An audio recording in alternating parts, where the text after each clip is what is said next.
And welcome back. The president facing some heat for what some are calling a lackluster performance in this week's presidential debate. And the excuses from the left are pouring in. From Romney's a serial evader to it wasn't the real Romney that showed up to the high altitude problem in Denver.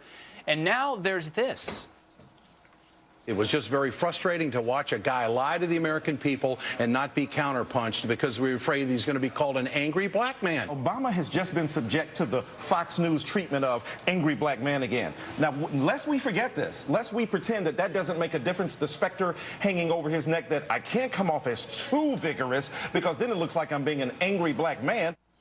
So is the race card going to resonate with voters? Joining us now is the founder of Tea Party 365 and host of the David Webb Show on Sirius XM Patriot. Your name better be David Webb. I hope it is. Hey, David, good to see you. Good to see you guys. Respond to that. Michael Eric Dyson never met a race card he couldn't play. Let's take what he says.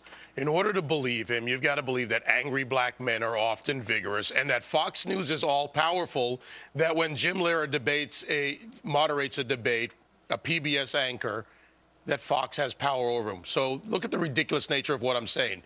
This is in defense of the indefensible. On substance, President Obama was not ready. He was not able to handle the result of the months of attacking Mitt Romney. He'd been attacking him, calling him a liar, a felon. When I say him, his campaign. Let's be accurate. Joe Soptic he was responsible for the murder of a woman. Now President Obama had an unfiltered meeting with Mitt Romney, and they were face-to-face. That's a difficult position. So Ed Schultz lied about it. Axelrod, dishonest and liar. So they're pushing a narrative of negative, much like the president said he would do when he said if you have nothing to run on, you make your opponent someone to run away from, to paraphrase. In Philly, just a couple days ago, we were talking about this, and I was talking to a Republican strategist, African-American, and she was saying that black men sometimes do have to worry about this, whether it be in business or any field. Why? Well, then some white people in our society do react to a strong point of view as, oh, you're angry, you're an angry black man. I reject that. It's a ridiculous proposition. You are who you are. Act as who you are in America. There was a time when if a woman acted tough in business, she was called the B word. The B word, the syndrome. Well, in fact, when women showed that they were strong performers in business, no one paid attention to her gender. They paid attention to her performance. Same thing for the president and Americans. Look at us as Americans. We respect the strength of a president who stands up for us, stands up for his policies, and this president couldn't do that. I mean, that's the bottom line here. The debate performance was that the president couldn't defend or didn't have a way to answer Mitt Romney's attacks against him. He didn't know what to do. He couldn't come back and defend it. And so the left, it seems, has been grappling for responses. Vice President Al Gore saying it was the altitude in Denver which may have affected it. Wasn't it really, though, that the president has been insulated? He's the yes man in the White House, right? When he's the one who always wins every debate in the White House, because when he says it, then all the staff run and do what he says. He doesn't have anyone challenging him. So for 4 years, he's had no one challenging him. He's not only been unchallenged, but look at what we've heard from people who've left the White House about the president's interaction with his advisors.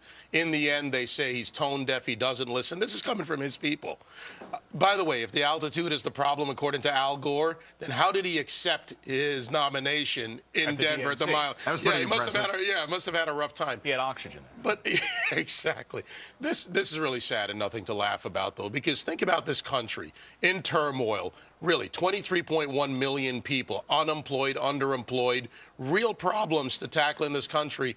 And the left is coming back with this divisive rhetoric of the race card. That's deplorable. And again, in order to believe Michael Eric Dyson or Ed Schultz, you have to throw away all that this man is, the smartest man, the right man to be president, but yet he can't. Then what do you say? You say, well, why don't you just come out and say, you know, I didn't do well. Mitt Romney did very well. We'll see you October 16th. Americans would have respected that, and so would I. If the president came up and said, look, guys, I didn't bring my A game that day, and I apologize. See you the next round. See you on the 16th. We'll come out strong. Exactly. Hey, David, good to see you.